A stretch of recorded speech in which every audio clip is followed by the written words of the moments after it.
I am who I am, but you're just too selfish to accept it. And also, you love the person you created in your fantasy, not me. So, I think we should end it here. It's for the best.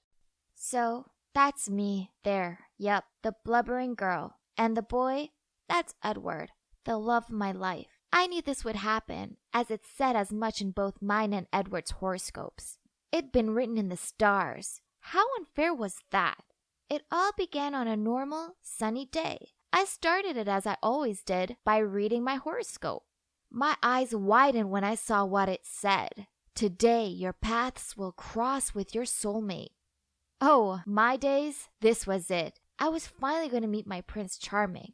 I was so excited that I had to skip to my step as I made my way to school. Oh, by the way, I'm a Taurus sun and Pisces moon. I understand that not everyone's as clued up on these things as I am, but basically, this means I'm a shy girl who's timid around strangers, but I have great empathy towards others. However, my main trait is that I daydream to escape from reality. The one problem with being a daydreamer is that other people were constantly telling me I should be louder, brasher, sassier. Ugh, no thanks. That isn't who I am. Seriously. They should borrow all you need to know about your star sign book and look it up, or go and find a Leo. I trust my horoscopes so much that I live my life by them. In fact, horoscopes have saved me on more than one occasion. For instance, there was this one day I refused to go to class at all cost because my daily horoscope said, "You may get caught up in an accident at work or school, so proceed with caution."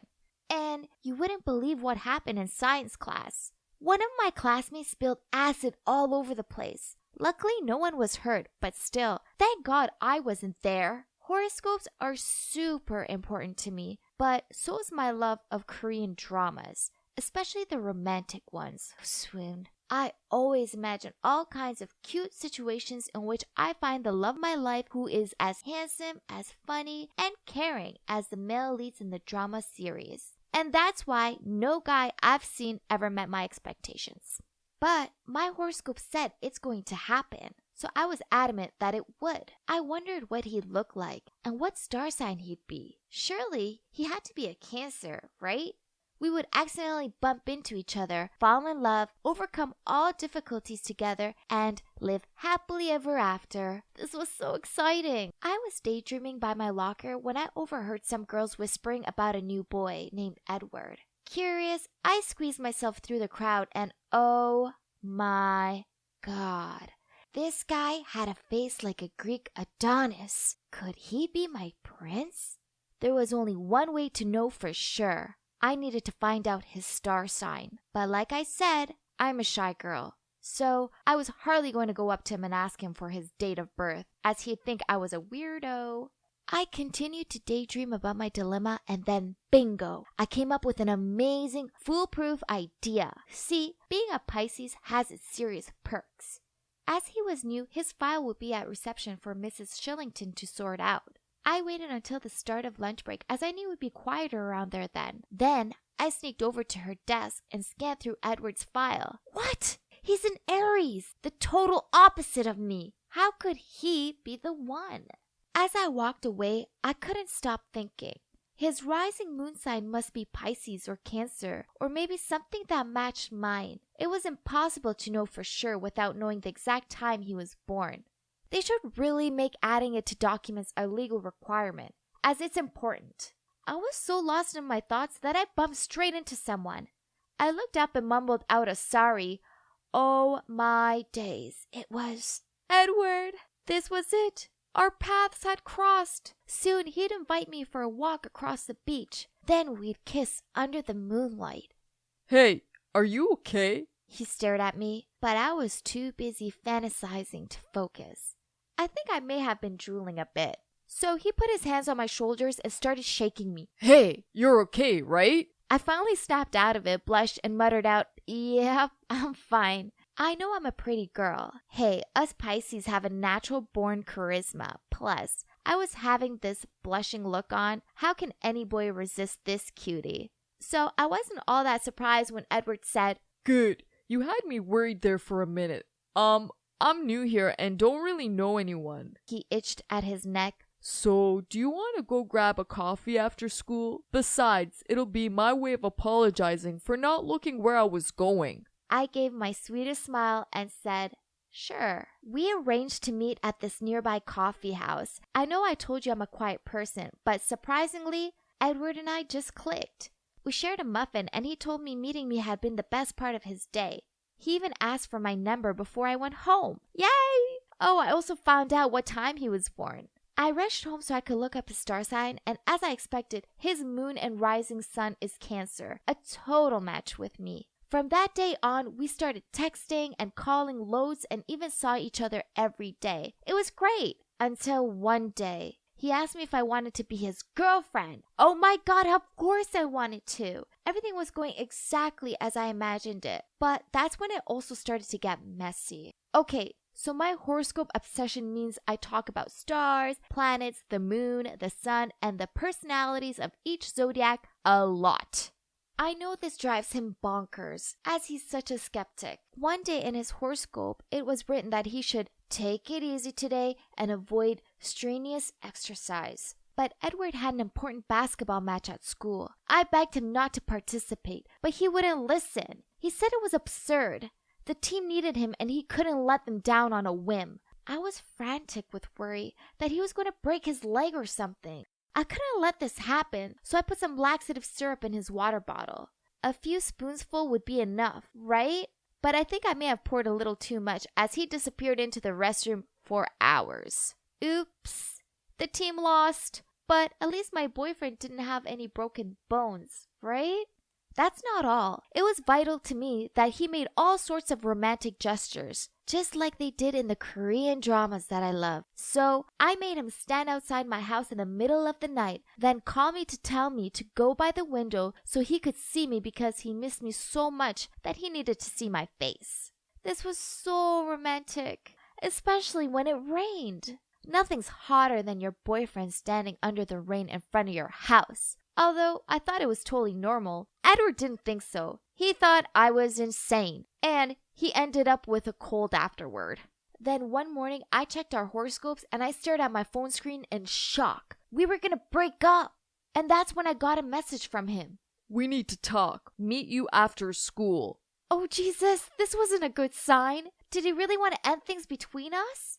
All day long, I played out different scenarios of us breaking up in my head. Talk about torture. By the time school ended, I just wanted to get this over with, then go home and cry into my pillow.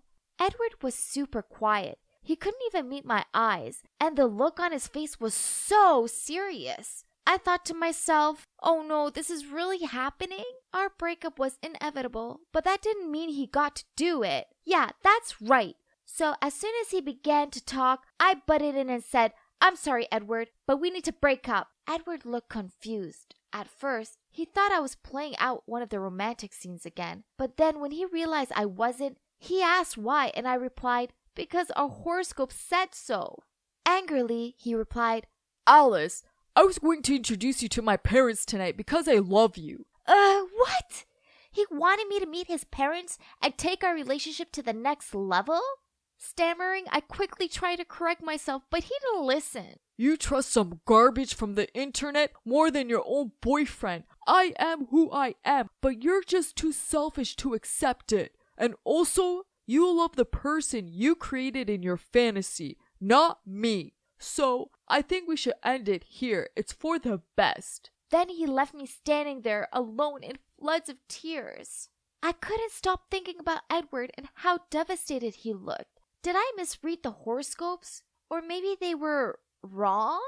I love him and he loved me too. We were meant to be, right? Suddenly, I knew exactly what I needed to do. So the next evening, I went around to Edward's house. He answered the door and gave me a confused look. Alice, what are you doing here? I messed up and I'm so sorry. Please forgive me. He snorted. Is that so? What about if your horoscope tells you different tomorrow? Then what? It doesn't matter. I shook my head. I'm willing to make some changes. Why do you think I'm here? I'm ready to take the next step in our relationship and meet your family. I held a box of chocolates up. Does your mom like chocolates? At first, he was silent, but then he smiled and pulled me in for a hug. Yes, Alice, my mom loves chocolates, but I love you more. Phew.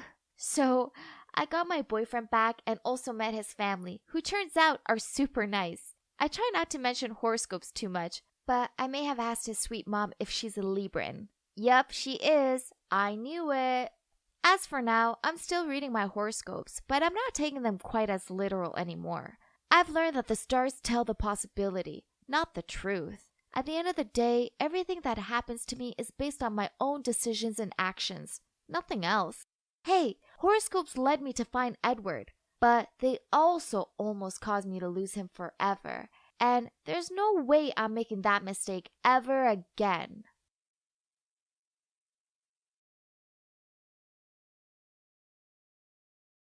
Rules, rules, rules. Moms sure do love dishing them out, don't they? I'm Nicole, by the way. And you see, my parents divorced when I was 8, so since then, it's just been me and Mom. Mom laid down a bunch of boring rules for me, but I hate following them. I'm 18, and I should be out having fun, right? To me, rules were made to be broken anyway, and trust me, I broke them. Only this led to my whole life changing. One day, I had an important math test, but I hate math. So I skipped school and went to the movies with my friends instead.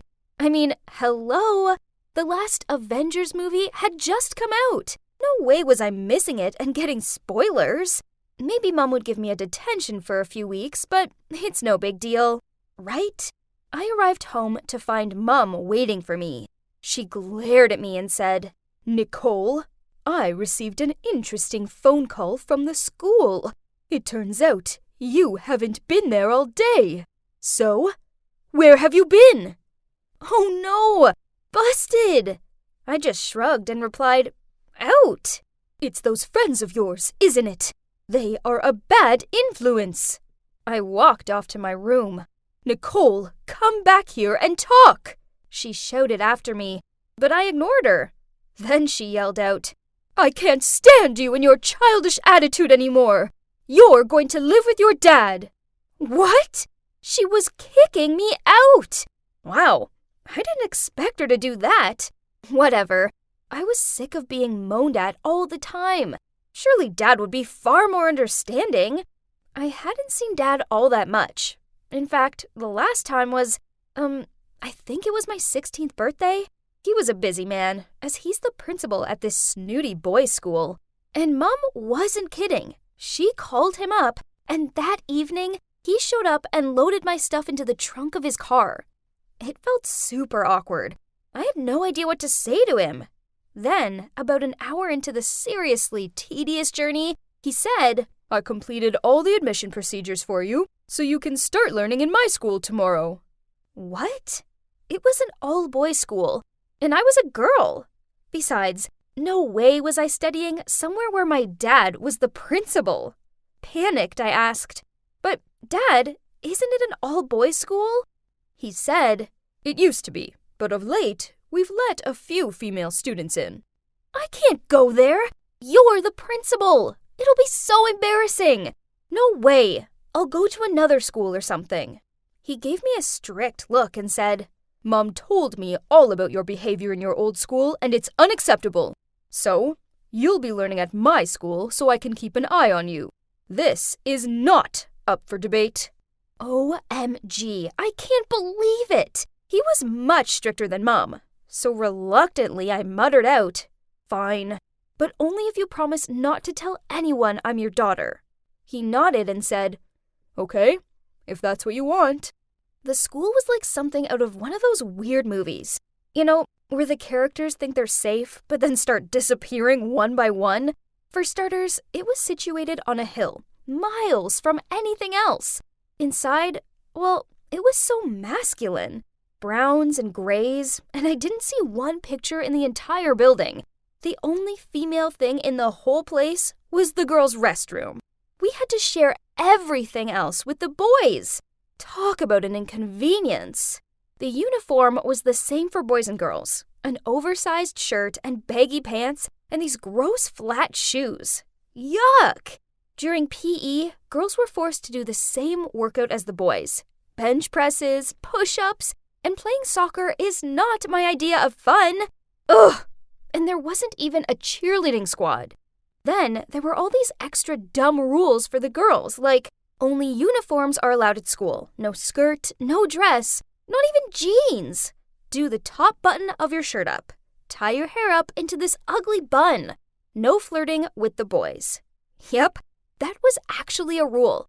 Can you believe this place? I didn't know whether this was a high school or a prison. I thought this was bad, but I soon realized this school had a major problem. Maybe it's because this school was originally boys only, but man, this place didn't appreciate girls at all. Once in a history class, the teacher asked us what year Abraham Lincoln became president. Easy. But before I could even raise my hand, she continued, "This question seemed too hard for girls, so do any of the boys know the answer?" What? How could she say that? What was with her male chauvinist attitude? This put me in a bad mood, so during dinner, I decided to moan to Dad about it. He needed to know how ridiculous his school was, so I told him how I hated his dumb rules and how sexist the teachers were. He glared at me and told me that there weren't enough girls at the school to warrant a separate uniform. Moreover, if girls dressed up, it would only cause distractions for the boys. As for the history teacher, it was just because boys often have larger knowledge than girls on this matter, so maybe she just didn't want to embarrass the girls in case they couldn't give out the right answer. Huh, what kind of argument was this? It wasn't the olden days. Jeez, these oldies needed to get with the decade. Okay, fine. I'll prove to the whole school and all the teachers that there weren't only boys here. The next day, I gathered all the girls from my class. In fact, there were only 2 of them, Angela and Carly, and we met up in the only girly place, the girls' restroom. Then I told them, "Hey girls, welcome to our club, the Doll. I think it's about time we fought for our rights and presence in this school, as girls matter too, right?" At first, they both seemed worried. I get it, they didn't want to get in trouble, but I soon managed to convince them that it'd be fine, fun even, so they came around and agreed. First up, it was time to do something about this awful uniform. We tied up our shirts to expose our waists, and I helped the others put subtle makeup on, so our skin looked like it had a natural glow to it. Then, we all put glittery hair accessories and colorful scrunchies in our hair to jazz up our updos. Carly looked in the mirror and said, "Okay, maybe our uniform isn't so bad." And we all burst out laughing. Now, it was time to make an entrance. We all walked along the corridor together. All the boys and girls turned around to look at us with admiring eyes and open mouths. One boy even dropped his stack of books on the floor, and another one walked into his locker. Ha! The charm of girls was absolutely irresistible, right? Soon, we became a popular group around the school. The boys wanted to talk to us, and girls from other classes also joined our group, and I showed them how to style up their uniforms. It's great, right? Yep. There's a problem. The teachers were old fogies who didn't appreciate style. One day, before class, one teacher came up to me and my friends and accused us of ruining the dignity of the uniform and of exerting negative influences on other students. So I told her, "We aren't violating any of the school's previous rules. We wear the uniform, we keep our top button done up, and we have the regulation hairstyle. Dressing up is a girl's prerogative. Besides, if boys are distracted, it's their fault, not ours, so you can't blame us for that." After that, I seemed to become a thorn in the side of all the teachers. In every subject, I would always be asked to answer the most difficult questions. And, of course, I didn't know the right answer. I mean, nobody knew it. And then they would give me a gloating look. Ugh, how childish they were. Another time, I was in the lunch queue, and when it was my turn, I chose barbecue chicken drumsticks, as they're my favorite. However, to my surprise, the canteen server said there was no chicken left, then put this weird oatmeal slop on my plate. Ew! I could see there were loads of chicken left, so why was she being so unreasonable? I skipped the gross slop, So as soon as I got home from school, I was so hungry. So I made myself a huge bowl of noodles.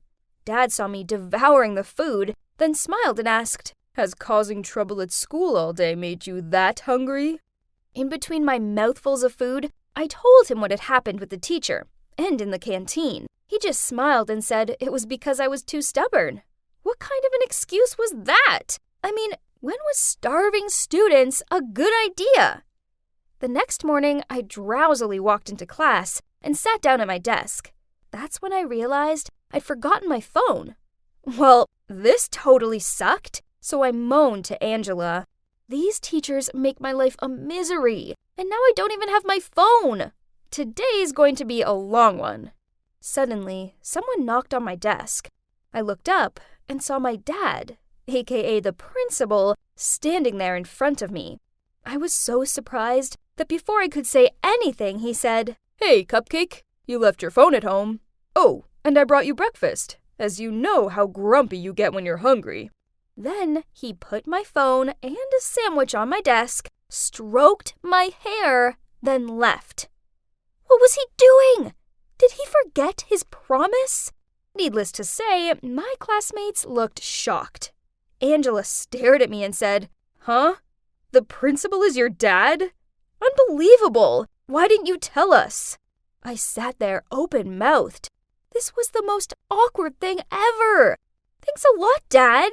But little did I know, that was just the start of a new chapter of craziness. Things were about to get even worse. And oh boy, you wouldn't want to miss out on that.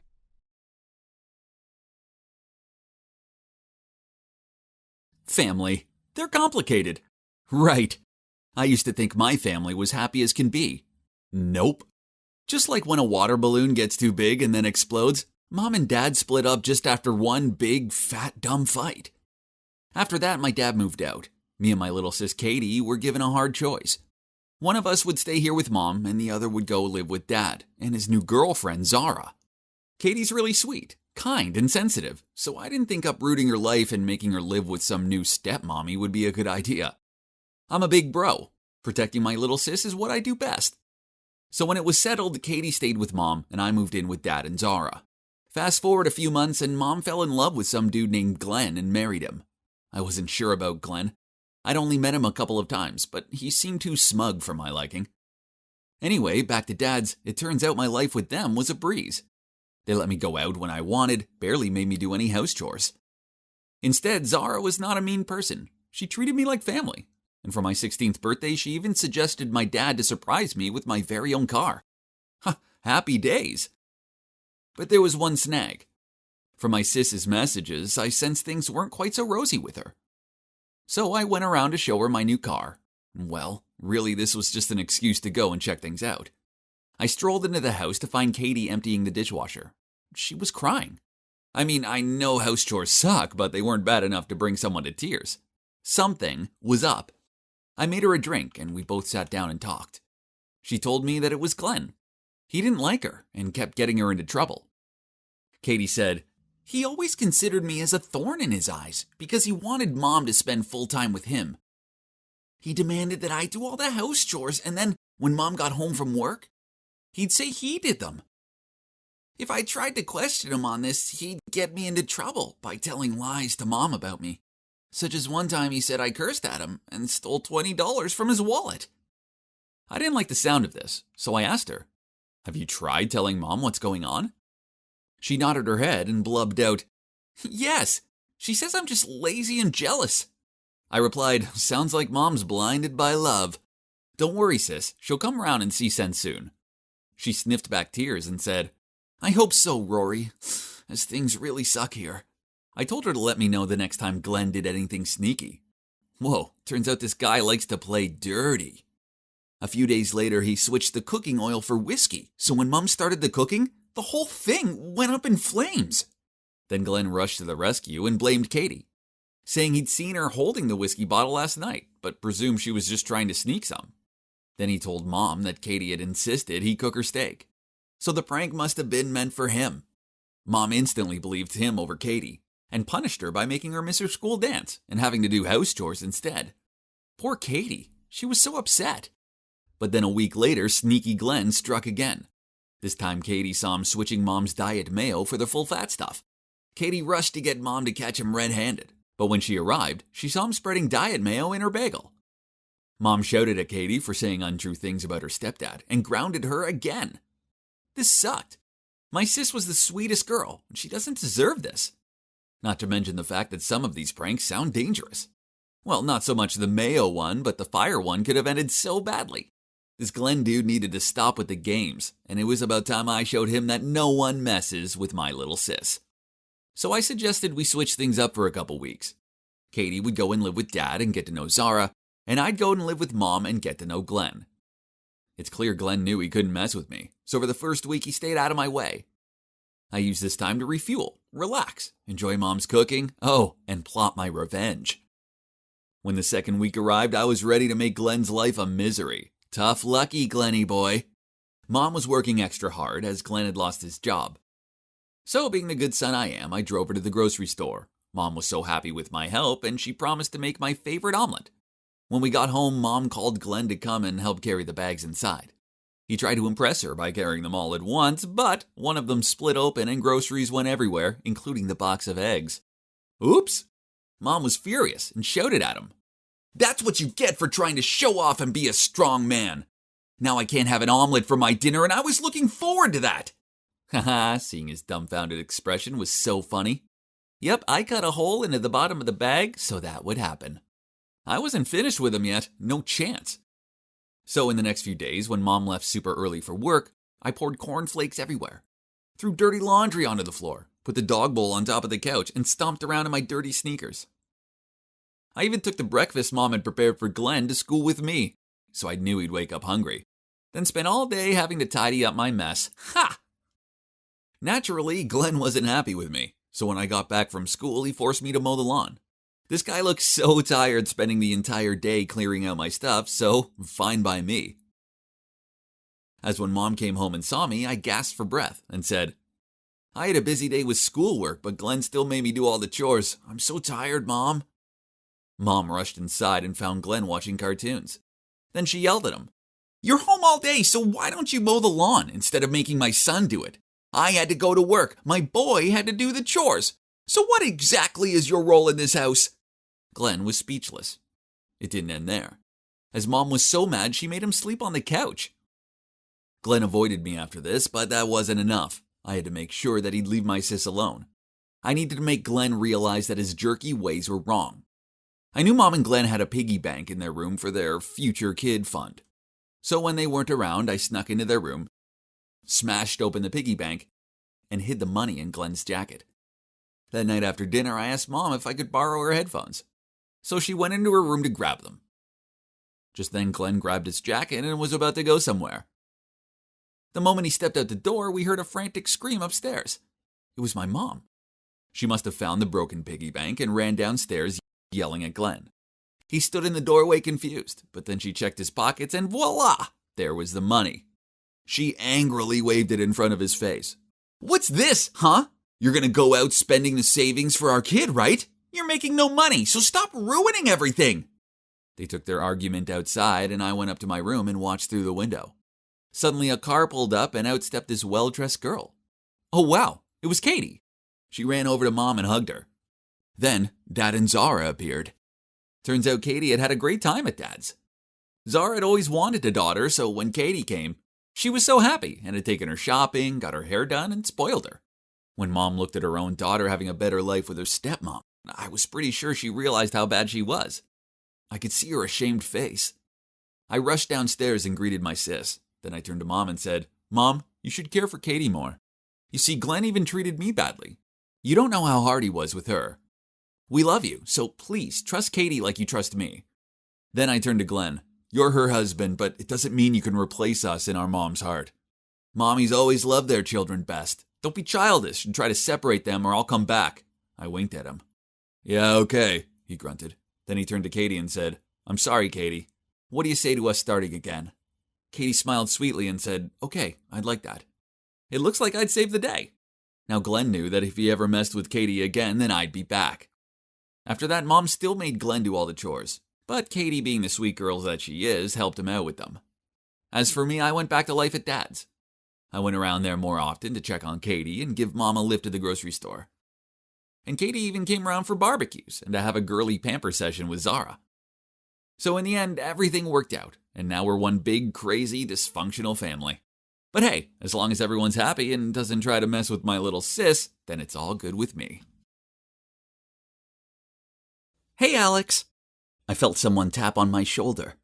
I turned around to see who it was, and it was Roxy, my crush, who also happened to be the most beautiful girl in the world. I figured I must have been in her way, so I quickly mumbled out, "Sorry," and stepped aside. But out of my surprise, she smiled at me and said, "So, a little birdie told me you like me? You know, I think it's cute you haven't made a move on me yet, not like most of the guys around here." I stared at her open-mouthed. Was I dreaming? I pinched myself to check. Nope, this was real. So I nodded my head and muttered out, yeah? "My friend's having a party at their frat house on Wednesday. You want to come?" Before I could reply, her friend Luke appeared, and grinning, he said, "Yeah, you just gotta come to this party." Roxy hit his arm while giving him a dirty look, then smiled at me. "So it's at number 19, starts at 9 p.m. I'll see you then?" I nodded in response, and she said, "Great, see you there." Then she winked at me before she walked off. So yeah, I'm Alex, your average second-year college student. And this is the story about how my crush tried to lure me into a seriously sinister trap. I guess I'm a normal guy. I'm not as rich and popular as the kids from the frat houses are. Instead, my room is in the regular dorms, and although I'm not ugly or unpopular or anything, I'm easily overlooked. So I kept my crush on Roxy a secret because she was way out of my league. She was so beautiful, this was crazy. How did she even find out that I liked her? I couldn't believe that she'd asked me out. This was mad. At first, I felt like the luckiest guy ever. But then as I watched Roxy walk back to her friends, I noticed them giggling, except for this one girl called Sophie. Meanwhile, Luke was making everyone high-five him. He was always a little odd, and he spoke to people in strange ways.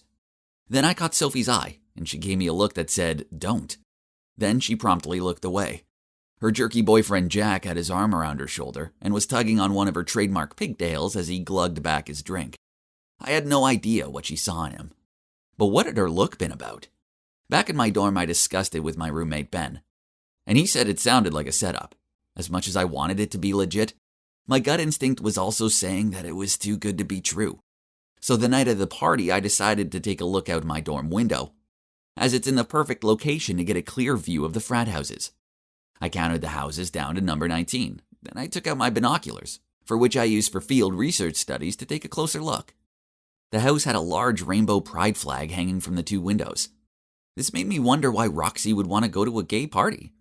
I saw a lot of feminine-dressed men, and the only two girls that I could spot were far from attractive. And it seemed like they were a couple. And then there was Luke in the front yard holding 2 drinks and looking around like he was waiting for someone. Where was Roxy? I decided to check her social media to see if she'd posted anything. And I noticed she'd left her location open. She was in a nightclub, Diego's. That was strange. So I gave the party a miss, and instead Ben and I went to a student bar. I told him about it, and he said it sounded like I dodged a bullet. The next day I was sitting with Ben and some of my other friends in the canteen when Roxy stormed over to me and yelled out, "How dare you stand me up? Who do you think you are?" Luke appeared and said, "Yeah, why not show?" I just shrugged and said, "Roxy, I know you weren't there. Your phone location's public. You were at Diego's." She hesitated, then said, Yeah, my friend borrowed my phone. But what you did was so creepy, you stalker." As if.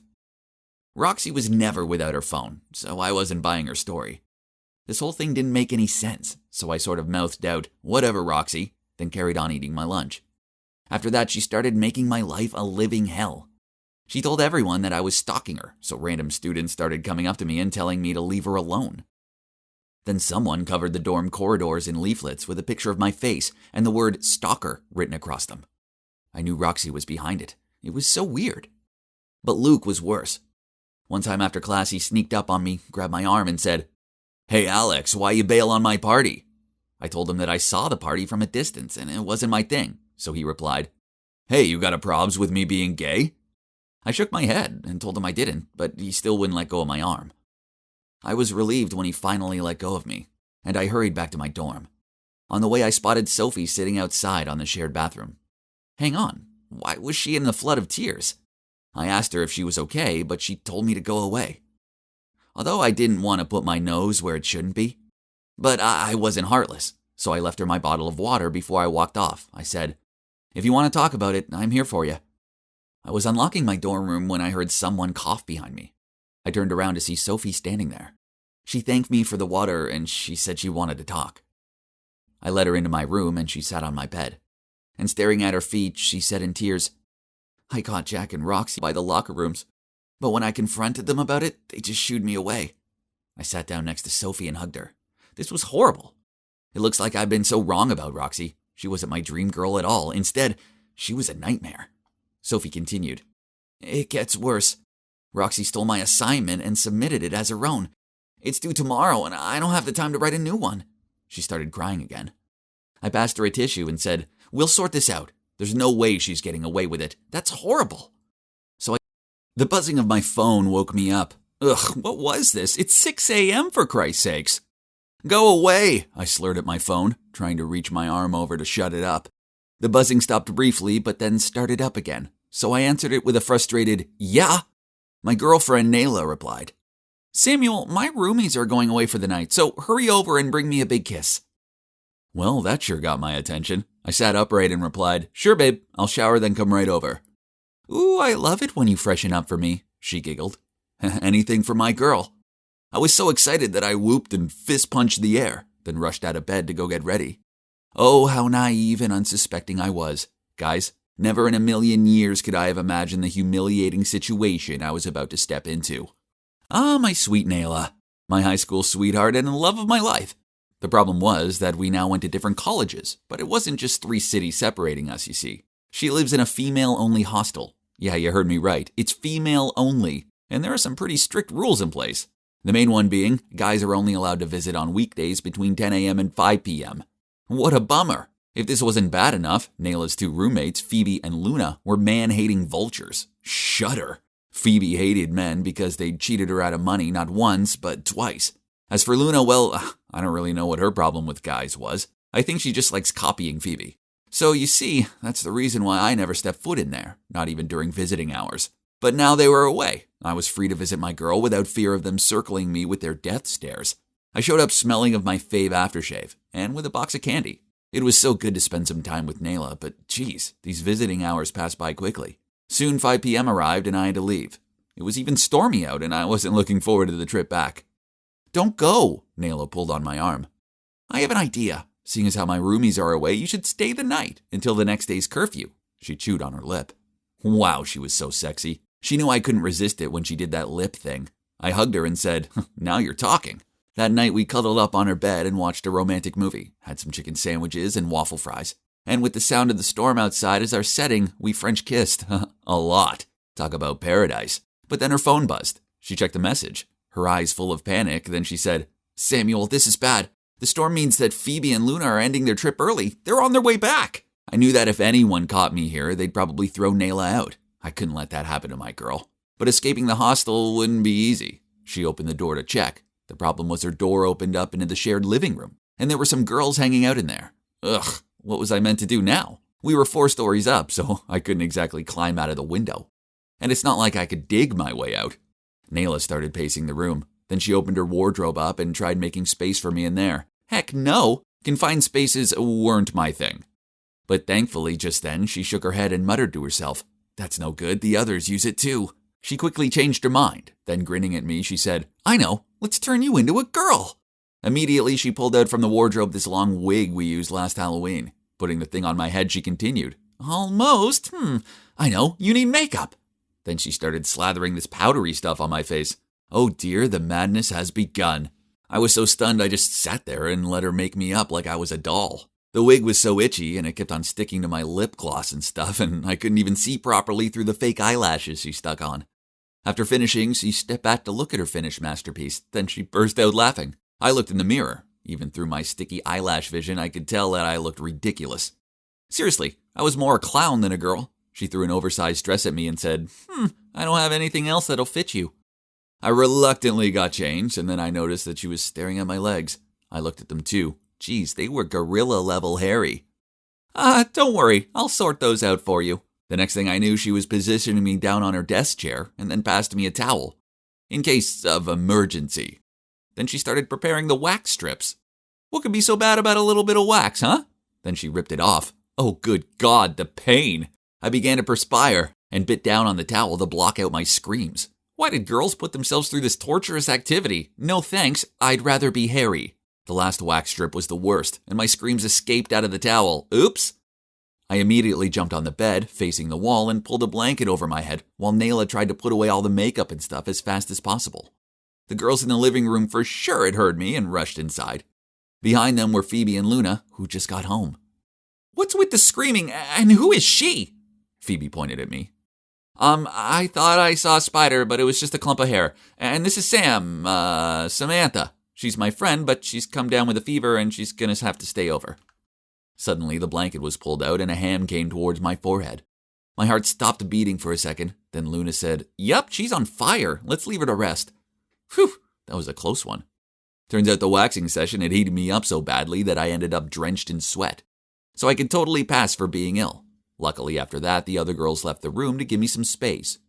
Nayla cuddled up to me and whispered, You're doing great. We need to keep this up till morning. Then you can leave when the boys are allowed here. I gave a meek nod. I was too afraid to talk in case someone heard me. This was bad. But I guess all this drama wiped me out as I managed to fall asleep. I awoke to someone pounding my shoulder. Hey, you're snoring like a grunting pig, Nayla hissed at me. After that, I lay there wide-eyed and terrified. I didn't dare fall back to sleep. It was going to be a long night. The minutes went by so slowly, but then, oh no, Mother Nature called. I tried crossing my legs, but it didn't help. All I could think about was the beach and a waterfall and, I had to go to the bathroom right now. The room was dead quiet, so the other girls must be sleeping, right? I tiptoed through the room, then to the living room. Not familiar with the house, I had to use my hands to guide myself. Then suddenly, I accidentally touched something soft. While my brain was trying to work out what it was, I felt a slap across my face. Then a girl said, Hey, what are you doing? Horrified, I tried to squeak out a sorry with the girliest voice I could, then hurried off to find the bathroom. But that was not all. While I was in there, the door suddenly opened, and a girl saw me peeing while standing up. Damn it, I should have locked the door. Then she yelled out, What on earth is this? I finished what I was doing, then turned around to try to explain, but the girl looked so terrified as she pointed at me and stuttered, Ghost! Ghost! Oh, right. My wig was hanging down over my face, so I probably looked like that spooky girl from The Ring. I froze there, not sure what I should do next, when the other girls gathered around me. Luckily, my babe ran over and put her arm around my waist and said, Sorry, girls, my friend often sleepwalks, and combined with the fever, it's made her delirious. Then she quickly pulled me back to her room and everyone dispersed. Phew, that was a close call. After that, I lay in bed too afraid to cough, flinch, and basically breathe. It was the longest and most tiring night of my life. Finally, morning arrived. This ordeal would end soon, right? Wrong! Phoebe and Luna wouldn't leave the room at all. What was going on? Didn't they have lives to lead? In the end, Nayla asked them, You two don't have classes today, huh? They must have shaken their heads or something, and then she said, Oh, okay. There's a new clothes shop open in the mall. Want to check it out? Without responding, Phoebe sprang to her feet, walked over to me, pulled back the blanket, and tugged at my wig. Then, with a massive smirk on her face, said, Game over, Samantha! Shocked, me and Nayla tried muttering out explanations, but Phoebe rolled her eyes. Quit it. I can recognize a man from a mile away. Besides, his boots are under your bed. Then there's his aftershave. It stinks. She waved her hand in front of her face. Well, you fooled me. Luna stared at me. Actually, your makeup's pretty good. Huh, but not me, Phoebe sneered. I only kept quiet because I don't want to get Nayla kicked out. That, and it was kind of funny watching you both try to keep up the pretense. She glared at me. But I suggest you leave before I change my mind. I headed toward the door, but then Nayla said, Babe, you may want to change first. Oops. In all the drama, I'd forgotten I was still dressed up as a girl. She handed me some face wipes so I could remove the makeup. Then I changed back into my clothes, muttered out an apology to her roomies, then hurried out of there. So this happened a while ago, but just thinking about it still makes me cringe. Oh, the shame. I haven't seen Luna and Phoebe since, and I don't think I'll ever be able to look them in the eye again. One good thing to come out of it, that Nayla and me are now stronger than ever. The things we do for love, huh? So that's it. The most cringeworthy episode of my life. Yep, I know. It's so humiliating. So what about you? How bad is yours?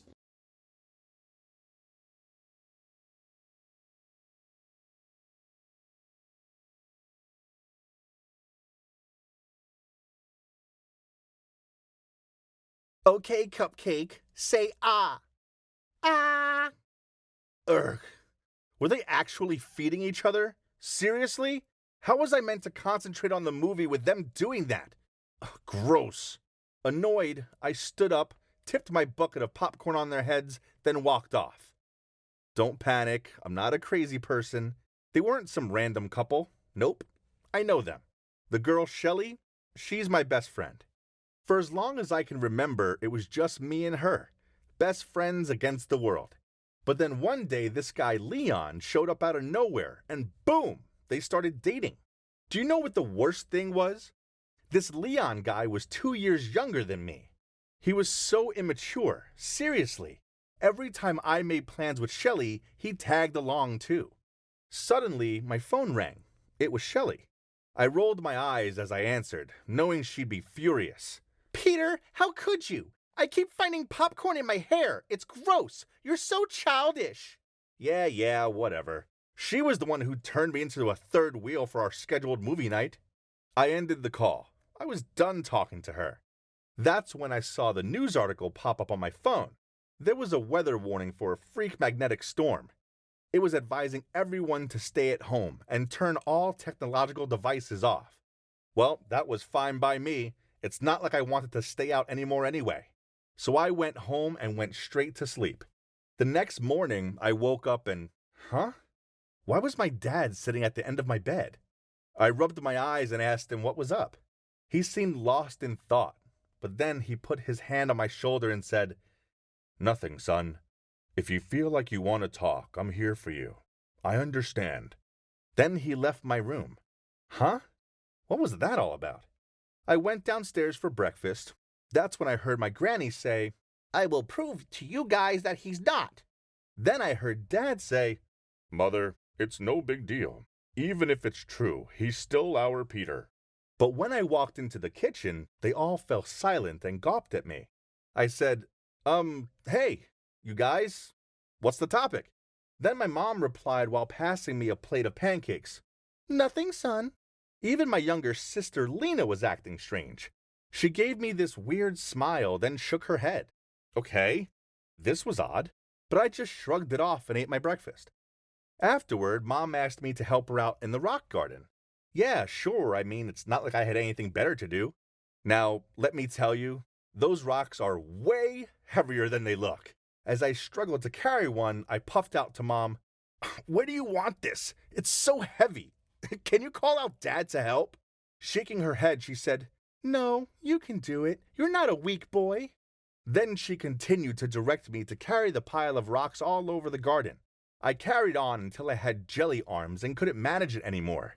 I told Mom I needed to take a break and began to head inside. She shouted after me, No, you can do it by yourself. You're a big, strong boy. I didn't get it. Why couldn't she see that I was exhausted? That's when I spotted Shelly peering at me over the fence. She smiled, then waved me over. Hang on. Wasn't she still in a mood with me? So what had changed? Whatever. I needed to escape Mom, so I went over to her. She apologized for yesterday, then asked me if I wanted to go shopping. I agreed. Anything to get me out of lugging more rocks about. As I walked over to Shelly's car, I spotted my neighbor standing outside of his house. I smiled over at him, but he gave me this odd look, then started giggling. I quickly looked down at my pants. Nope, I hadn't forgotten to do my zip up, so why was he laughing at me? I was thinking about how weird everyone was being as I got into the car. Then I thought out loud, maybe it's the storm? It sent everyone bonkers. Then I told Shelly about all of the crazy things that had been going on. She nodded and said, Yeah, it must be down to the storm. Well, it did make sense, because I'd read about magnetic storms and how they could impact people's moods and stuff. At the mall, we went into a shop and I helped her choose some clothes to try on. I picked up a purple dress and told her it was a lovely color, when suddenly my granny jumped up out of nowhere and said, No, you don't love it. Follow me. I'll get you some new clothes. Then, before I could work out what was going on, she was pulling me out of the shop. I was so confused. Granny, why are you here? Did you follow me? She smiled up at me and replied, Peter, darling, don't blame me for wanting the best for you. Huh? This was strange, but okay. I was about to get new clothes, so I didn't think I needed to question more about it. We ended up in this vintage shop, and I felt like I'd stepped into a time loop. All the items were from the 80s or even older. She started grabbing items off the rails and saying things like, Ooh, I like this one, and you'll look very handsome in this. This wasn't my style, but Granny looked so excited, and I didn't want to hurt her feelings. So yeah, I ended up trying the clothes on. I looked ridiculous. Granny seemed delighted. She gasped, clapped, and exclaimed, Oh my, you're such a handsome boy, while Shelley was trying her hardest not to laugh. After that, we all went home, and yep, I was wearing the funny outfit. Everyone was pointing and laughing at me, but Granny seemed oblivious to this. She just smiled and said, All the girls will fall for you now. Yeah, right. I doubt it. Later on, I was in my room minding my own business when my phone beeped. Hey, I go to the same college as you. I saw you yesterday and I like your style. Do you want to hang out sometime? Lily, X. Huh? Was this someone's idea of a joke? I didn't know this number, nor this Lily girl. What was going on? The magnetic storm had sent everyone loopy, and I seemed the only sane one left. I immediately texted back that I wasn't interested, but geez, this girl was stubborn, and she wouldn't stop messaging me. Over the next few days, Granny's bizarre behavior continued. It was stressing me out. She kept giving odd looks in my direction and muttering stuff to Mom about me. But then one time she actually followed me when I was on my way to the shop and asked me why I wasn't in the outfit she'd bought for me. When I told her it was in the wash, she looked upset, shook her head, and mumbled out something about how I'd never find a nice young lady in my scruffy clothes. I tried messaging Shelley about it, but you guessed it, she was too busy with Leon to talk. So, in my loneliness, I turned to Lily. She was really sweet and said that my granny was probably just having an old people crisis, as the same thing happened with her gran, and that we should meet in the park and discuss it. I agreed to meet her, and while I was waiting for her to show up, this guy with movie star looks walked over. At first, I thought he was going to ask me for directions or something, but then he said in a flirty voice, Hey, you're on time. Then before I could say anything, he continued, It's me, Lily. What was going on? This was insane. I asked him, Okay, so what game are you playing at? He looked confused, then shook his head and said, Well, I just want to hang out with you. Then he came closer to me and leaned on my shoulder. I pushed him away and stepped back. Oh no, I'm not gay. He frowned at me, then shouted out, What? You are. Everyone knows that you are. I stood there feeling puzzled when who should show up but my sister Lena. I asked her, What the hell are you doing here? With a Cheshire cat grin on her face, she said, Just testing out if you're gay or not. And I have the answer. You're not. Now I'll have to tell Mom and Granny. Then she pulled out her phone. I grabbed her hand and said, Hold on. What? Gay? Who said that? What's going on? I'm talking about the rumor. A couple of days ago, the neighbor told Mom that you're gay. Dad was cool about it, but Mom and Granny didn't take it well. Anyway, I told them I'd find out for sure. At first, I thought you were because you weren't interested in Lily, but now, she looked at the guy. My friend Robbie confirmed you're not. Okay, this was crazy, but where did this rumor come from? I asked my sister and she replied, Oh, they heard it from Leon. Leon? This was suspicious. So I went over to Shelley's for answers. As soon as she opened the door, I rose my eyebrow and asked her, So, Shelley, everyone thinks I'm gay and apparently it's down to something Leon said. Would you happen to know anything about this? She blushed. Peter, I'm sorry. Leon was so jealous of you that I ended up telling him you were gay, just so he'd be cool with us hanging out. I gritted my teeth in anger, then yelled, I can't believe you ruined our friendship over that guy. So you'd rather spread wrong rumors about me than put some actual sense into your ridiculous boyfriend's head? You're so selfish. Well then, go live happily ever after with him as you wish. I'll stay out of your way. Then I hurried off. Later, she tried to call me, but I just turned off my phone. The next morning, I woke up and checked my social media to see a notification from Shelly pop right up. She had written a long post to tell everyone the truth and to apologize to me. Perplexed, I came downstairs to grab breakfast while considering if I should forgive her. Then I saw sitting in the living room was Shelly. Mom said she'd come over since early morning to apologize to me and my family. "Come, dear, she knows what she did wrong," Mom whispered to me before leaving us two alone. Shelly came right up to me. "Peter, I'm really sorry for being a jerk. You're my best friend, and Leon will just have to like it or lump it. I can get another boyfriend, but I never want to lose a friend like you." She spread out her arms. I hesitated, then we eventually hugged it out. So, Shelly and I are best friends again. My family, well, they're back to normal levels of craziness. Yeah, it wasn't cool of Shelly to start a rumor about me, but so what if it turned out I was gay? I've told Granny and Mom this.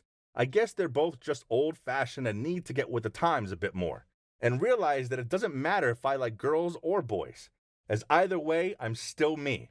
They're same old Peter. At the end of the day, yup, I'm that guy who thought that the magnetic storm turned everyone crazy. One thing's for sure, Shelly will never let me forget this.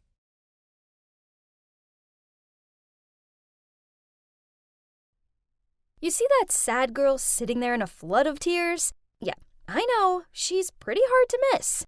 Well, that was me a few months ago. My boyfriend had literally just broken up with me, and I had to pack my stuff out of his place ASAP with a resentful heart. But thinking back, if he hadn't broken my heart, I wouldn't have fallen into this super awkward and ridiculous situation.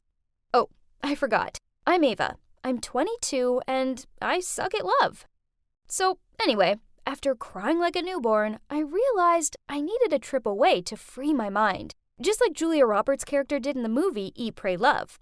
But I could only afford to do the low-budget version. So, I went on Airbnb and found a reasonably priced room to rent in this idyllic beach house. And it gets even better. The owner, Hazel, is out most of the time, so it would be like renting the whole house with the price of one room. Awesome! Reserved! I needed to get out of this emotional hellhole ASAP. As expected, Hazel wasn't home when I arrived, and I had to find the hidden key under a plant pot by the door and let myself in. And oh my, it was like stepping into a life-size retro dollhouse. From the chic furniture to the funky wallpaper, I loved it here. This Hazel girl has got some taste. Ooh, there was even a record player. If I'd have known, I would have brought my vinyls with me. But hey, her collection wasn't too shabby. I have to admit that the idea of having a cool friend like this Hazel girl sounded pretty awesome. I was determined to actually meet her because, yeah, it's been 5 wonderful days staying here and I still haven't run into her. So one night, I settled down in the living room and watched a movie while waiting for her to come home. She eventually showed up at 2 a.m. Ugh, this girl wasn't kidding about coming home late. I greeted her and said, "Hey, I saw you have an Exacta 35mm film camera. That's so cool. Also, would you mind if I take a look at your vinyls?" She looked a bit confused and replied, "I have a what?" "Oh, you mean those rusty old things? They're my brother's. I doubt he'd mind. He always talks to me non-stop about them. So I think he'd be happy there's someone in this house who speaks the same language as him." Ha! Oh, they're her brothers? How very interesting. This got me thinking. Is he handsome? And what about his personality? Is he an arty type with a kind soul? Daydreaming about this mystery guy became a regular occurrence for me. Oh gosh, was I crushing on a guy I'd never even met? How desperate was I? One day, I came home from grocery shopping. I was totally exhausted, so I threw the groceries in the kitchen and jumped straight onto the pile of blankets on my bed. Only, it wasn't just the simple blankets. What? Someone was under them! We banged heads! Ouch! I removed the blankets to catch this pervert out. Huh? I know this guy. It was my ex. What in God's name was he doing here? Oh, for the record, this wasn't my current ex. This was Nolan. We used to date back in high school, but I'd not spoken to him in a long time. So it turns out he's Hazel's mystery brother. Ew. This whole time I'd been accidentally crushing on my jerky ex-boyfriend. This made sense now, as we always did have lots in common, but ugh. Thank you, universe, for ruining my vacation. With a dagger stare, I asked him why he had the audacity to be napping in my bed. He snorted, then said, "Your bed? This is my house, and my room. The question is, what are you doing here?"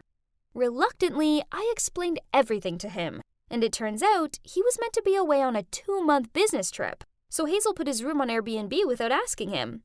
The problem being, he came back early. He just shrugged and said, "But I'm home now, so can you please take your stuff and get out of here? I'll get Hazel to refund you or whatever." This made me mad. I'd paid for the room. I had rights, so I was staying put. So I told him, "I'm not going anywhere. You'll just have to sleep on the couch." He didn't seem happy about it. In fact, he grumbled to himself as he left the room. But at least he left. I thought this would be it, but oh, how wrong I was. And that's when the war for the bedroom began.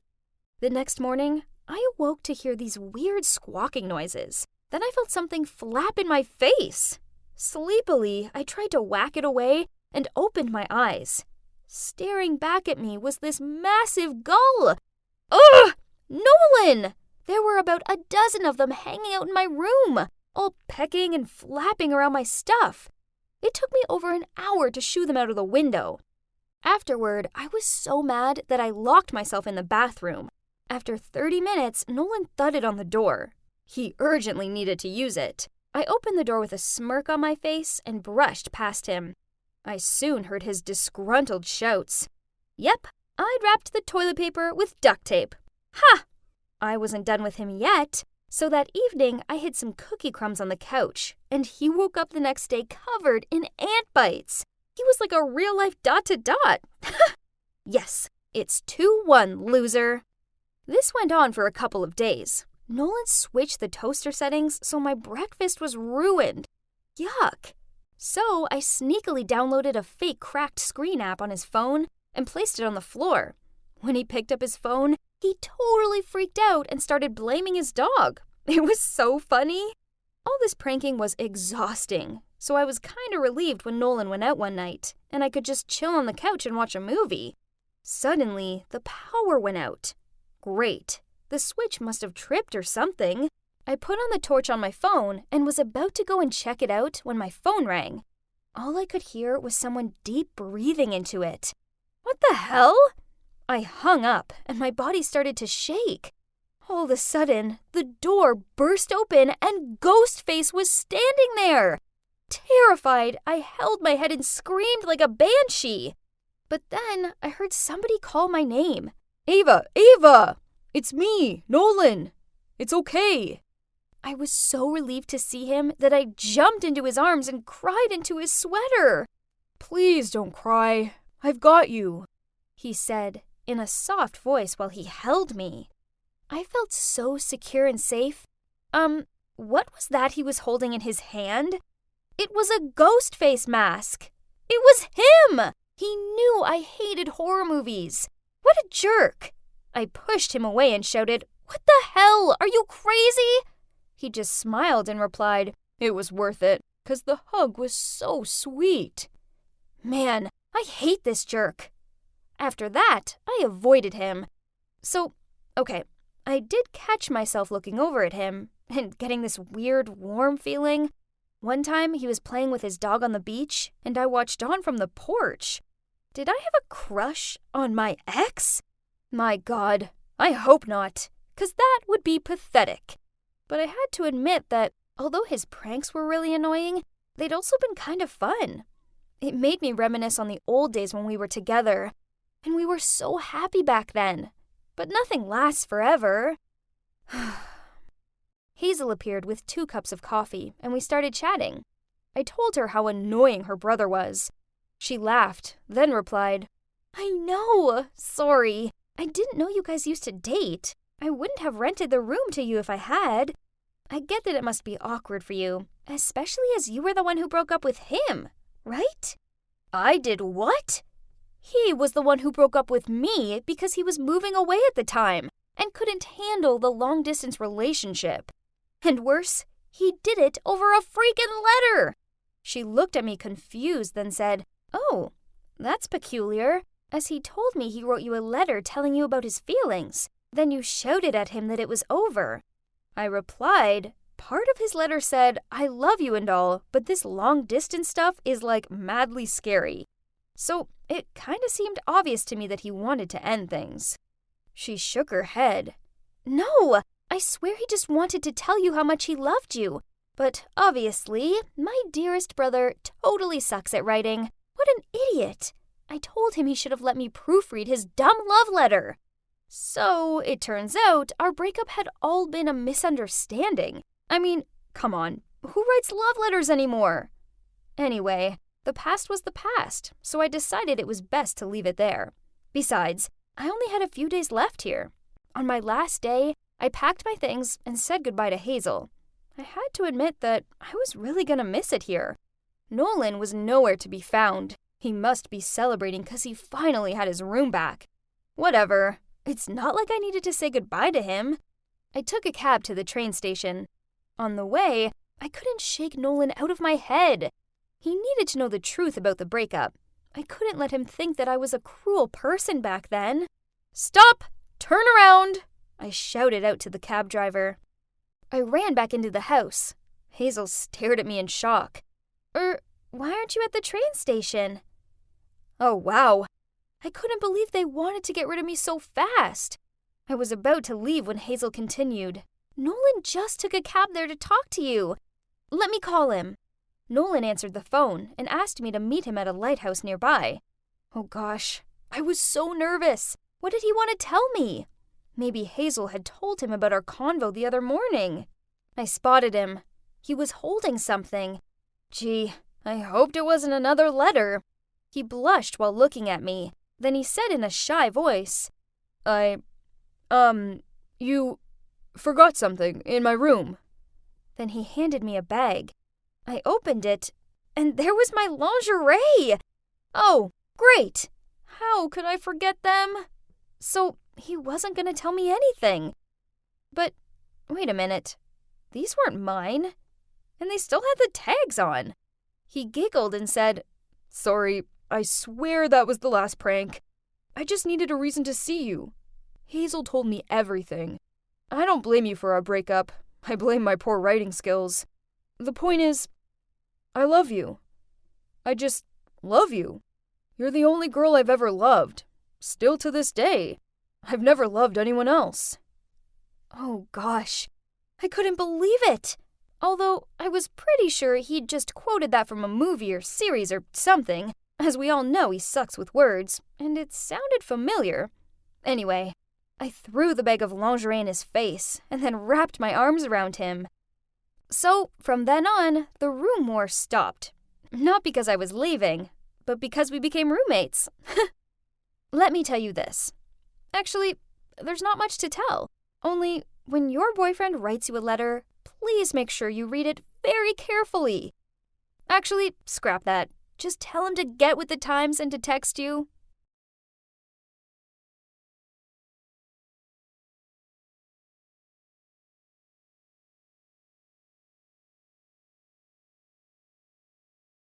All we can do now is pray, the doctor said as he left the room. I looked at Ethan lying on the hospital bed, surrounded by medical equipment, and felt my heart sink.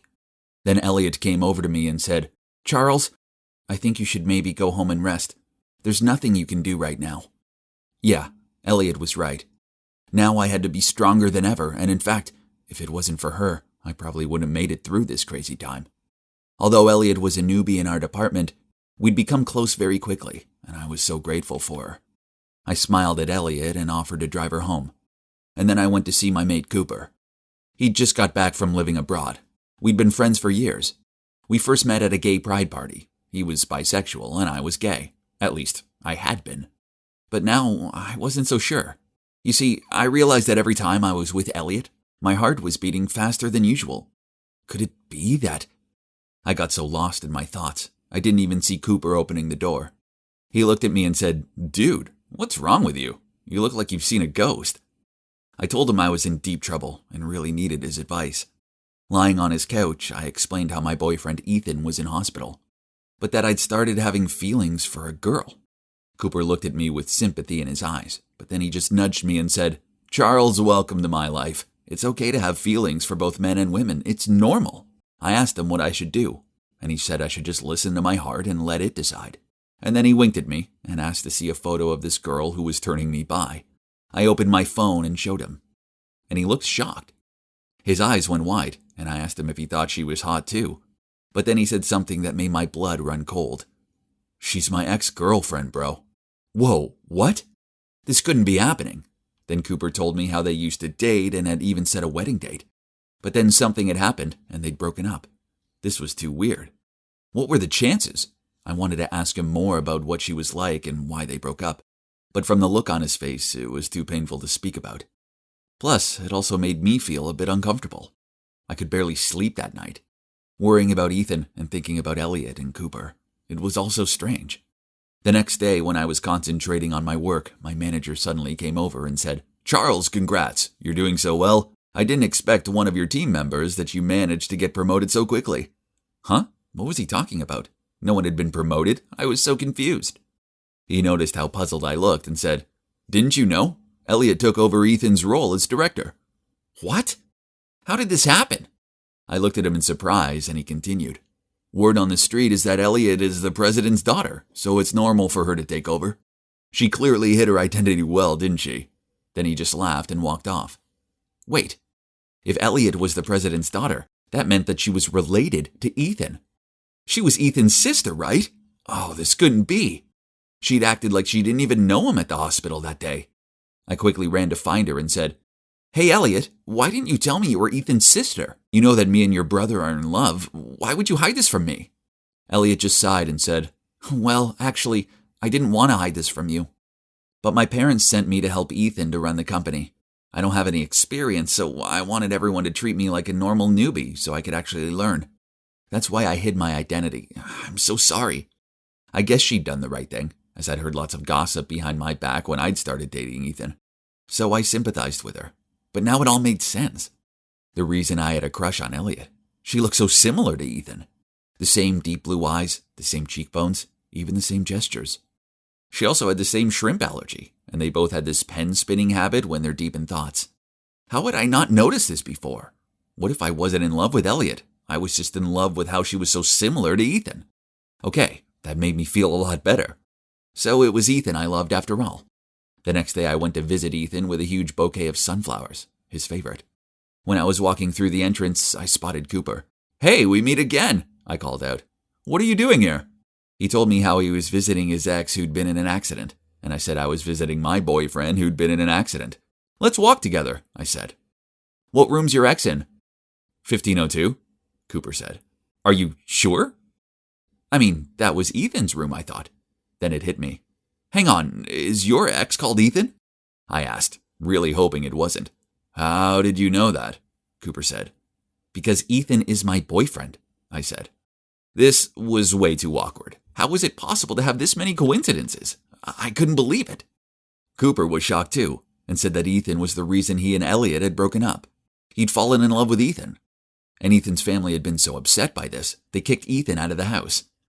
Oh, so that's why Ethan never talked to his family and told me to never ask about them. After that mess, unfortunately, their relationship didn't work out. So Cooper packed up his stuff and decided to go study abroad to start things fresh. Oh man, this was a lot to digest. I couldn't help but wonder how Elliot had felt when she'd found out her husband-to-be was in love with her brother. Cooper and I were so shocked, but not as shocked as we were going to be a moment later. We were about to walk into Ethan's room when we heard Elliot's voice. She was speaking in a mean tone, saying, "Ethan, you just wait. How will you feel when your boyfriend falls in love with me? It'll be painful, right? I'll make him leave you and it'll serve you right, after everything you've done to me. It's time for a taste of your own medicine." I froze when I heard her saying that. I turned to Cooper and he was just as shocked as I was. Suddenly he burst through the door and I stormed in after him. Elliot almost fell off her chair in surprise at seeing us. Why are you two here together? She said. Hey, stranger, Cooper said. Come on, Elliot, give it up already. It's been a long time. Things were over between us. Just let go and move on. Cooper was so angry, but Elliot just laughed and said, Get over yourself, Cooper. It's not about you. I don't have feelings for you anymore. I just want revenge on my brother. It was so cruel of him to steal you away and ruin my life like that.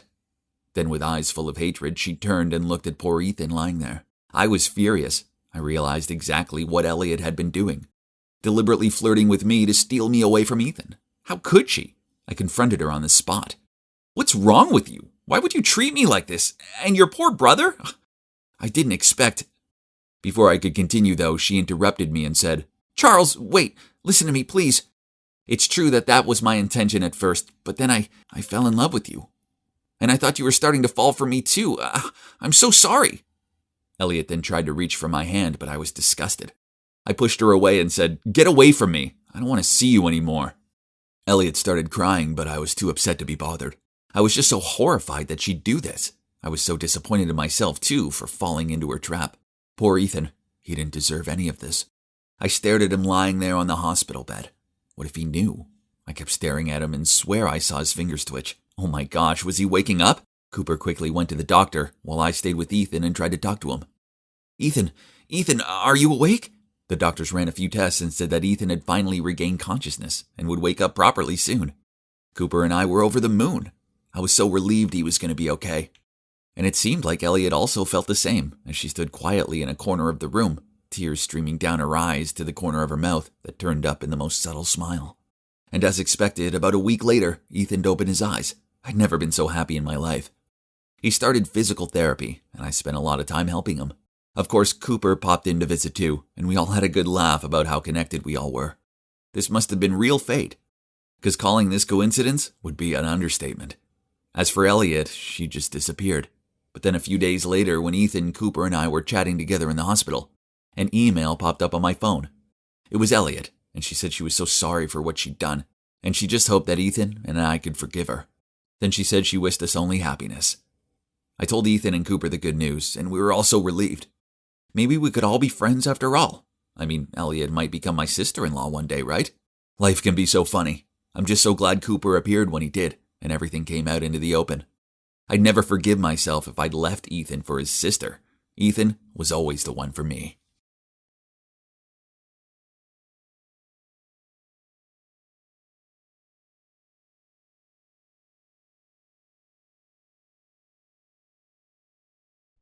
I was sitting on the couch watching a movie with my mom and dad, when suddenly the door slammed shut and we all turned our heads to see what happened. Yep, that's my big sister Taylor making an entrance. She slumped down on the couch and banged her feet on the coffee table. Then, as she scrolled through her phone, she looked up at us and huffed out, why are you all gawping at me like I'm an animal in a zoo?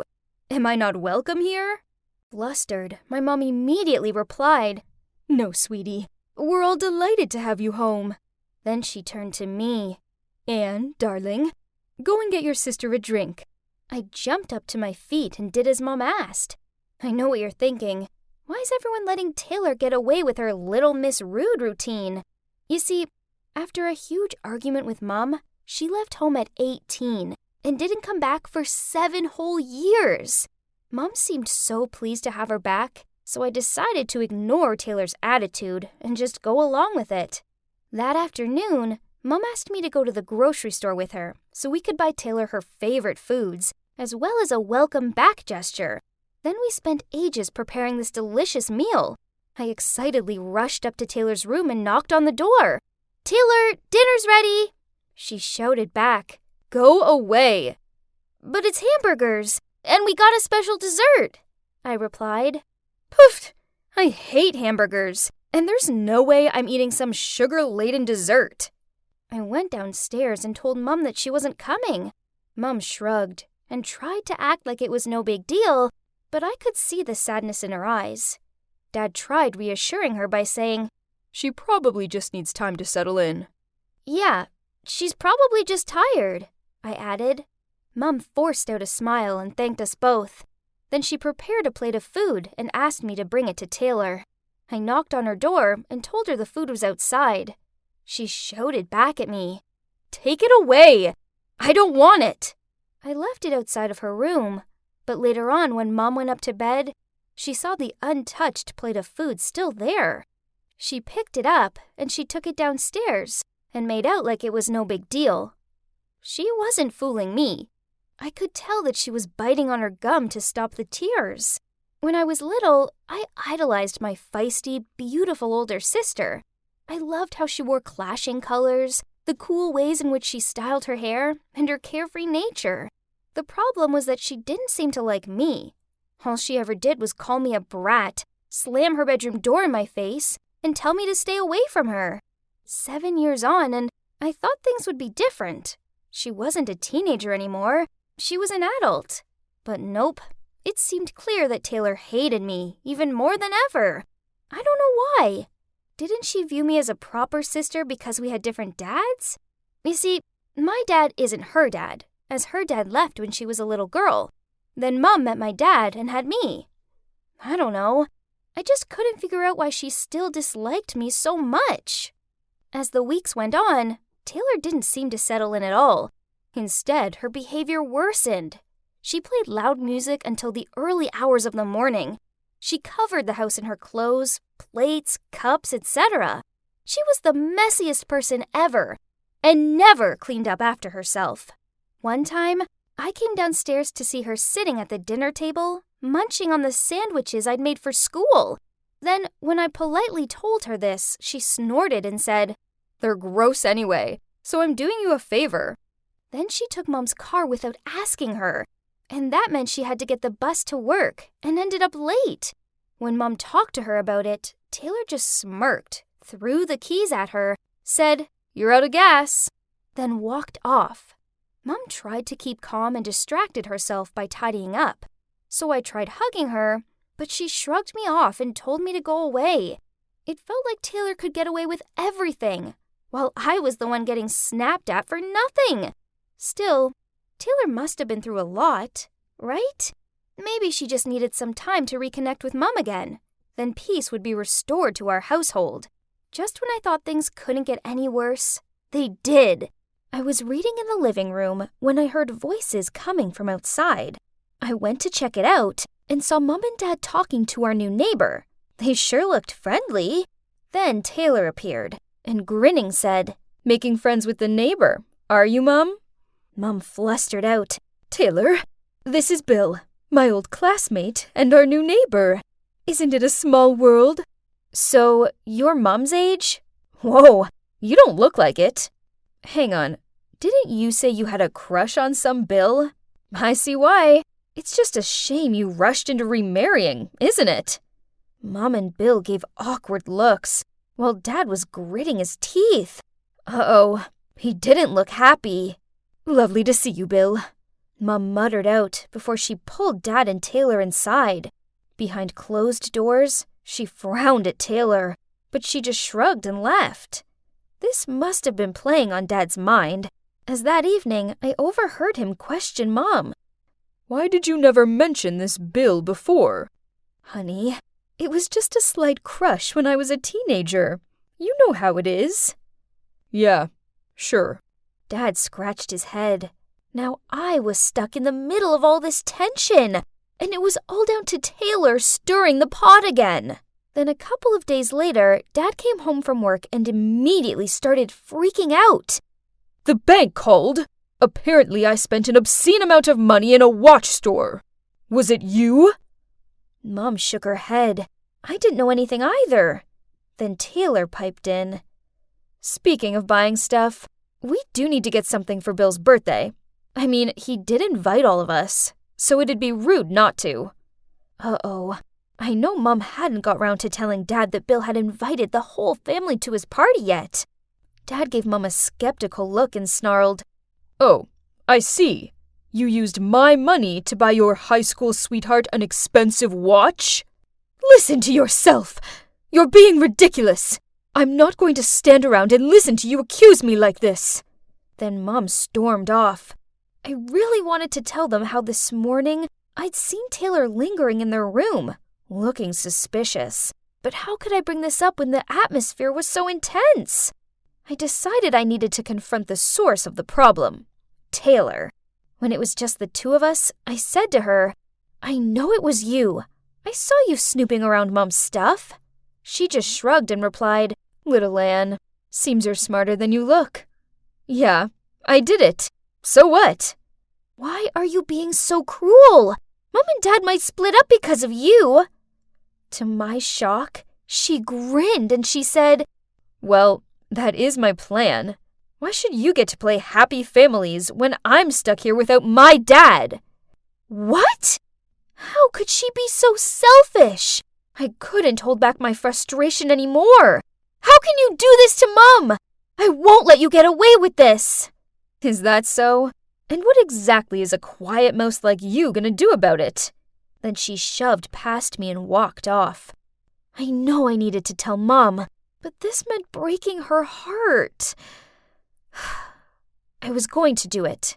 I just needed to find a gentle way of telling her that her beloved daughter got a buzz out of ruining her life. But then, before I had a chance to figure this out, something terrible happened.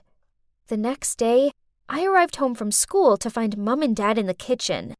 Dad had his arms folded and a stern look on his face, and Mom was in tears as she sadly peered down at some papers on the table in front of her. Divorce forms. What happened? Anne, you have to believe me. I didn't cheat on your father. Then Dad interrupted her. Stop lying. I can see it with my own eyes. Then he slammed a stack of photos onto the table. In the photos, Mom was kissing Bill in a cafe. Huh? This didn't make any sense. I don't understand. I didn't meet Bill yesterday. I met my friend Sandra. But Dad just got even more furious. Then he pulled his suitcase towards the door. Stop lying. I can see what happened clear as day. I can't trust you anymore. Then he left. Mom cried harder after that. I didn't know what to say or react. I wanted to believe Mom, but those photos told me differently. Suddenly, the door opened and Taylor strolled in, looked at Mom crying her heart out, and gave a delighted smirk, then went upstairs. That's right, Taylor! She must have something to do with this. So I kept an eye on her. As I passed her room, I heard her on the phone. And without a second thought, I went to find Mom and dragged her upstairs. Anyway, I owe you this time, dude. Yeah, those photos did the job. Yeah, thanks. Your Photoshop skills are brilliant. They look so real. My mom froze. A second later, she pushed the door open. Then Mom looked at Taylor and mouthed the word, "Why?" Taylor burst out laughing, shrugged, then replied, "It's payback for loving her." She pointed at me. "More than you love me. I want you all to suffer for living happily together. Why does she have you both while I have nothing?" Furious, Mom slapped Taylor across the face and shouted out, "I'm ashamed of you, and I want you to leave right now." Taylor clutched her face and snarled back, "With pleasure. I hate it here anyway." Then she stormed out of the room, slamming the door behind her. I hugged Mom, and we both started crying. My happy family had been destroyed, and all because my sister was jealous and thought Mom loved me more. It was all so crazy. Then, later that evening, Mom received a call from the hospital. Mom's face dropped when she told me that Taylor had been in a car crash. We rushed to the hospital, and the doctor told us Taylor needed emergency surgery. But as she'd lost lots of blood, she needed a blood donation. The problem is that she had a rare blood type, but luckily, Mom had the same. So without any hesitation, Mom told the doctor to take as much blood as Taylor needed just to save her. After the blood donation, Mom didn't recover as fast as expected. Instead, she turned weak and needed medical care. So now, Taylor was in the surgery room, and Mom was in the intensive care unit. This was terrifying. What if I lost them both? I called Dad and spilled out everything that had happened to him, and he immediately rushed to the hospital. The wait was agonizing, but when the doctor came and told me they were both going to be okay, and I could go and see Taylor, I cried with happiness. Seeing her lying there bruised and afraid, I saw a vulnerable side to her that I hadn't seen before. So I took her hand and told her what Mom did for her. She looked embarrassed and turned away from me and muttered out how sorry she was for everything. After that, I visited them both every day. Dad came to the hospital too to check they were okay, but he waited outside of Mom's room as he knew she was still mad at him. Finally, Mom came home. Then a week later, Taylor was also discharged. We went to pick her up, and even though Mom and her didn't talk, I could feel the warmth between them. That night, we were having a cozy dinner. Taylor coughed to clear her voice, then said, "Guys, I want to say something. I know I've been a total brat, and I'm sorry. Mom, I thought you didn't love me because I was a reminder of your previous life, and I was ruining your new, happy family vibes. But now I realize how sacred the mother-daughter bond is. You never left me out. I left myself out. And Anne, I'm sorry I haven't been the big sis I should have been for you. I was jealous of you, but I was wrong to be that way. I hope you can both forgive me." Dad also apologized to Mom for misunderstanding her. We were all blubbering, and then we all hugged each other. We didn't need to say anything. Our actions were enough. We were family, and we loved each other. Families aren't always straightforward, but family is family, through the good times and the bad. And they're always worth fighting for, regardless of how out of this world annoying they can be at times. Trust me, I know all about it.